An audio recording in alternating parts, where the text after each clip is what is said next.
Have you ever gone through something that should hurt? A loss, a disappointment, an ending, and instead of crying or breaking down, you just felt nothing? No tears, no visible sadness, just a strange kind of emptiness. Psychology says this isn't coldness. There are deeper reasons behind it. 1. The mind protects itself through numbness. When an experience feels too overwhelming to process all at once, psychologists say the brain can temporarily shut down emotional intensity as a form of self-protection. This is called emotional blunting. It's not that the pain isn't there. It's that the mind has decided you can't handle the full weight of it yet. 2. Prolonged stress rewires emotional response. Psychologists say when someone experiences ongoing stress or hardship for a long time, the nervous system can start conserving energy by dampening emotional reactions altogether. Feeling everything fully takes energy the body may no longer have to spare.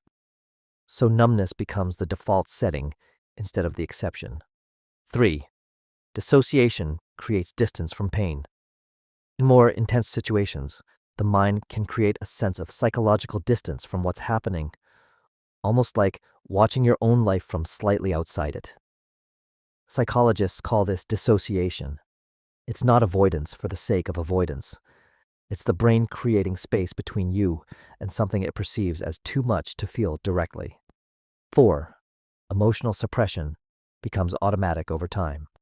For people who grew up needing to hide their emotions to stay safe or accepted, suppression can eventually happen without conscious effort. The feeling doesn't get expressed. It gets buried so consistently that eventually the brain stops registering it as strongly at all. 5. Delayed processing isn't absent processing. Sometimes numbness isn't the end of the emotional response.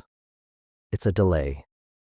Psychologists say some people process pain on a slower timeline, feeling the full weight of something days, weeks, or even months later, once their mind finally has enough safety and space to let it in.